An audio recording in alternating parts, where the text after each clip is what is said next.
Channel PCB club और मैं हूं आपकी सुमन मैम। तो आज हम लोग पढ़ने वाले हैं जो हमने एसेक्सुअल रिप्रोडक्शन स्टार्ट किया था उसी को आगे कंटिन्यू रखेंगे और आज हम लोग पढ़ेंगे spore formation and regeneration. These are also the type of asexual reproduction। तो जो आपका ये स्पोर फॉर्मेशन मेथड है तो ये आपका यूनिसेलुलर और मल्टीसेलुलर दोनों ही टाइप के ऑर्गेनिज्म में पाया जाता है। अब जो यूनिसेलुलर ऑर्गेनिज्म है उसमें आपके बैक्टीरिया हो जाते हैं और जो मल्टीसेलुलर है उसमें कुछ फंगस होते हैं, जैसे आपका राइजोपस जिसको हम ब्रेड मोल्ड भी कहते हैं। आपने देखा होगा जब हम ब्रेड को थोड़ा वेट ब्रेड है उसको हम लेफ्ट ओवर कर देते हैं तो आप कुछ दिन बाद देखते हैं कि उसमें ब्लैक ब्लैक सा कुछ स्पॉट टाइप से आ जाता है, तो दैट इज ब्रेड मोल्ड और राइजोपस या फंगस कह सकते हैं। और आपका ऐसे म्यूकर है, कुछ नॉन फ्लावरिंग प्लांट्स होते हैं जैसे आपके फर्न है, मॉसेस, तो इनमें भी जो रिप्रोडक्शन होता है वो होता है बाय स्पोर फॉर्मेशन। तो what is spore formation and कैसे ये होता है? तो आपका जो इसमें प्लांट होगा या जो पेरेंट ऑर्गेनिज्म होगा उसमें क्या होता है, एक स्पोर केस बनता है और उसमें 100 ऑफ माइक्रोस्कोपिक रिप्रोडक्टिव यूनिट्स उसमें बन जाती हैं जिनको हम क्या कहते हैं, स्पोर्स। और जब वो स्पोर केस ब्रस्ट होगा तो जो स्पोर्स होंगे वो हमारे एयर में स्प्रेड हो जाते हैं और वो कभी फूड में आके लैंड होंगे या फिर सॉइल में। और जब उनको वो फेवरेबल कंडीशन मिल जाती है जैसे डैम्प और वार्म, है ना, मतलब एनवायरनमेंट ऐसा मिल जाए तो वो ग्रो करके न्यू प्लांट में या न्यू जो हमारा फंगस है या बैक्टीरिया जो भी है तो वो उस चीज में कन्वर्ट हो जाते हैं। तो जो स्पोर फॉर्मेशन है वो मेनली हम देखेंगे जो आपका राइजोपस है, फंगस है जो हमारी ब्रेड में मेनली पाया जाता है, तो उसका हम लोग देखेंगे कैसे स्पोर्स बनते हैं, कैसे वो स्प्रेड होते हैं। ब्रेड मोल्ड के स्पोर्स हैं जिनको हम राइजोपस भी कहते हैं, तो इनके जो स्पोर्स होते हैं, टिनी स्पोर, ये ऑलमोस्ट क्या होते हैं, ऑलमोस्ट एयर में प्रेजेंट होते हैं। अगर हम कोई वेट ब्रेड को ऐसे लेफ्ट ओवर कर देते हैं तो उसमें क्या देखेंगे हम लोग कि 1-2 दिन बाद उसमें व्हाइट कॉटनी मास उसमें कवरिंग बन जाती है और 1-2 दिन बाद और देखेंगे तो क्या हो जाता है, वो ब्लैक कलर का आता है। अब अगर हम किसी मैग्नीफाइंग ग्लास से इसको देखें तो हमें कुछ इस टाइप का स्ट्रक्चर देखने को मिलेगा। आपको ये हेयर लाइक प्रोजेक्शन देखने को मिलेंगे, that are hyphae, long thin stem देखने को मिलेगा और जो नॉब लाइक स्ट्रक्चर होंगे दैट आर स्पोरेंजियम। अब ये स्पोरेंजियम क्या होते हैं, यही हमारे स्पोर्स को क्या करते हैं, स्टोर करते हैं। और जब ये पूरा ग्रो कर लेगा तो इसमें काफी स्पोर्स, लगभग 100 ऑफ स्पोर्स जब ये ब्रस्ट होगा तो क्या होगा, स्प्रेड हो जाएंगे और एयर में फैल जाएंगे।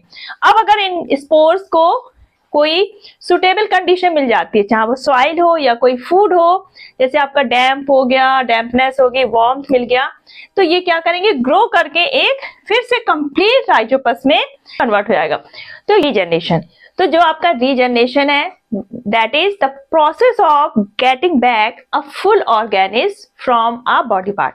मान लीजिए कोई प्लांट है या एनिमल है, जो आपके सिंपल प्लांट्स एनिमल है तो उनमें ये प्रोसेस पाया जाता है। उसको अगर छोटे छोटे पीसेस पे हम कट कर देते हैं तो जो एक पार्ट होगा, जो कट पीस है, तो वो क्या होता है, ग्रो करके एक कंप्लीट ऑर्गेनिज्म में चेंज होता है, दैट इज रीजनरेशन। तो जो आपका हाइड्रा और प्लेनेरिया है तो इनमें ये रीजनरेशन प्रोसेस देखने को मिलता है। जैसे आपका ये प्लेनेरिया है, ये एक फ्लैट वॉर्म है और ये आपका फ्रेश वाटर पॉन्ड और स्लो मूविंग स्ट्रीम्स में पाया जाता है।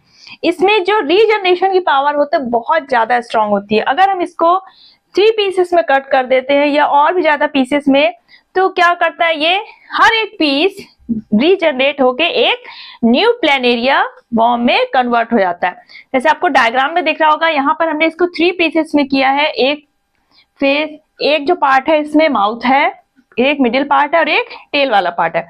लेकिन रीजनरेशन के बाद ये 3 कंप्लीट प्लेनेरिया में कन्वर्ट हो चुके। तो ये होता कैसे है, ये होता है ग्रोथ एंड डेवलपमेंट प्रोसेस से। एक पहले क्या होती है, हमारी जो सेल होती है वो डिवाइड होगी और एक बॉल बन जाता है सेल्स का। उसके बाद इनमें क्या होगा, डेवलपमेंट होगा, स्पेशलाइजेशन होगा।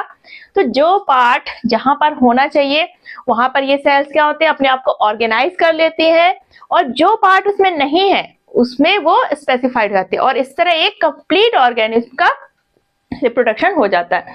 तो आपका रीजनरेशन प्रोसेस है तो ये हमारे जो सिंपल ऑर्गेनाइजेशन के एनिमल्स या प्लांट्स हैं उनमें ही पाया जाता है, क्योंकि इनमें जो स्पेशलाइज्ड सेल्स होती हैं वो बहुत कम होती है और जो आपके कॉम्प्लेक्स मल्टीसेलर एनिमल्स है, तो उनमें जो स्पेशलाइज सेल्स होते हैं वो क्या बनाएंगे, टिश्यू बनाएंगे। टिश्यू हमारे क्या बनाएंगे, ऑर्गन्स बनाएंगे, ऑर्गन सिस्टम बनाएंगे। उसके बाद पूरा एक ऑर्गेनिज्म का फॉर्मेशन होता है, तो वो काफी ज्यादा कॉम्प्लिकेटेड हो जाता है। तो इसलिए जो रीजनरेशन प्रोसेस है वो हमारे कॉम्प्लेक्स एनिमल्स में नहीं मिलता है। तो ये जो रीजनरेशन है ये हमारे सिंपल मल्टीसेलर या जिनमें ऑर्गेनाइजेशन लेवल लो स्टैंडर्ड का होता है उसमें ये पाया जाता है। तो आज के इस वीडियो में हमने एसेक्सुअल मेथड का स्पोर फॉर्मेशन एंड रीजनरेशन दोनों ही मेथड बहुत अच्छे से समझ लिया। अब आपका बचा है फ्रेगमेंटेशन एंड वेजिटेटिव प्रोपेगेशन, तो ये हम नेक्स्ट वीडियो में कवर करेंगे। तो अगर आज का वीडियो आपके लिए फ्रूटफुल रहा है तो इसको लाइक करिए, शेयर करिए, और अगर वीडियो पसंद आया है तो चैनल को सब्सक्राइब कर लीजिए ताकि आगे के वीडियोस आपके पास फटाफट पहुंच जाए। तो चलिए फिर मिलते हैं नेक्स्ट वीडियो में, तब तक अपना ख्याल रखिएगा। Bye bye, take care.